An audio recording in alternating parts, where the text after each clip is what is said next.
Around Christmas, we all need a couple of great dishes that we can rely on to tick away in the oven, just getting better and better. These easy beef short ribs let the oven do all of the work. Slow cooked in beer gravy to give you all of the festive flavour with none of the fuss. It all happens in one pan, and we are going to use a fantastic cut of beef. Very, very economical. It's the short rib, very tough, but we're going to turn that tough into absolutely melt in your mouth. So get this pan on a medium-high heat, and let's get some dark golden colour on this beef. So as the fat renders out of the ribs of beef, let's start thinking about some flavour. So I've got carrots, and they're going to cook for the same amount of time as these ribs. So I'll keep them whole and just give them a little peel like that. So look, hello, Conker. Ah, he knows that there's bones in the house. So don't be scared to give our ribs some hard heat. Look at that. We want to get colour on here, because that's going to give you extra flavour.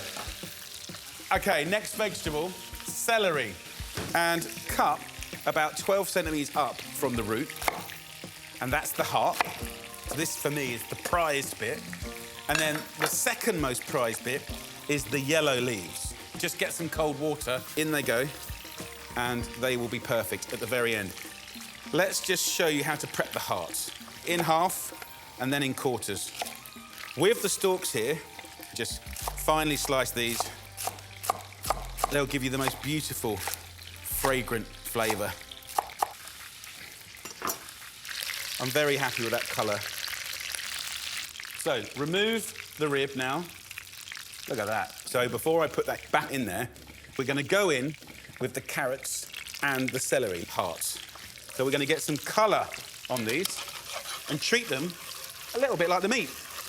You can see in the pan here, we've got nice colour on the carrots. Look at that. Now we're going to go in with the chopped celery. So as these celery chunks soften, now we can add the onion marmalade. About half a jar goes in. The next one is walnuts, about 50 grams. They seem to kind of rehydrate and take on those flavours, and they're like real treats later on when you're eating it. So we get our seasoning in there, lots of pepper. That marmalade has given this whole thing an outrageously sticky form. So get yourself a nice bottle of beer, something you'd like to drink. All we do now is take our ribs, snuggle it in, and then I'll top it up with about 600 mils of water. Oh, look at that. It's going to be amazing. I could put a lid on top, but I'm going to use some greaseproof paper and make what our French neighbours would call a cartouche. So you just take a sheet of paper like this, fold it in half, and then fold it in half again. And we'll keep doing that, kind of like a weird little paper aeroplane. We go to the middle, and that is our cartouche. Now, the genius of this, instead of a lid that's very perfect, is we can put little cuts in this, and it's going to allow steam to escape, so you'll get that reduction in the sauce. So you get lovely sticky gravy, and it protects the ribs. So put your little hat on. The oven is at 160 degrees Celsius, which is 330 degrees Fahrenheit, and I'm going to cook it for 4 hours.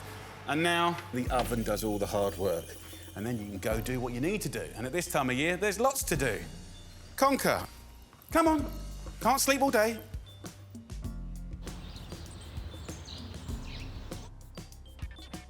Conker, it's time, my friend. 4 hours have passed. Halfway through, by the way, I got it out and I just turned over all the ribs, gave it a little baste, and I put 6 jacket potatoes in, OK? So we got nice jacket potatoes, ready and raring to go. And let's just get these spuds absolutely gorgeous. OK, so in here is going to be dark and mysterious. It's smelling amazing. We've got to be careful when we turn it now, because it's... Look, look at the tenderness.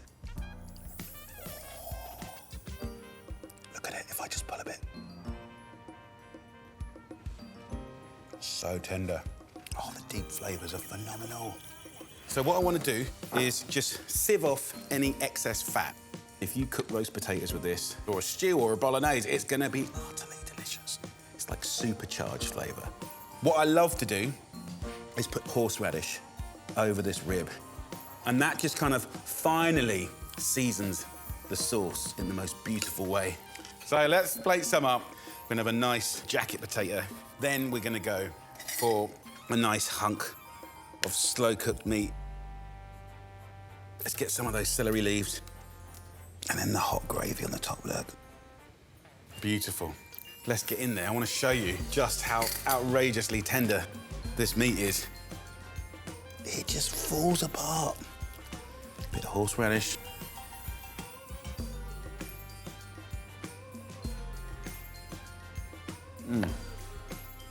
It works so well. You've got this beautiful gravy, that sweetness, the tang, and then the meat is so tender.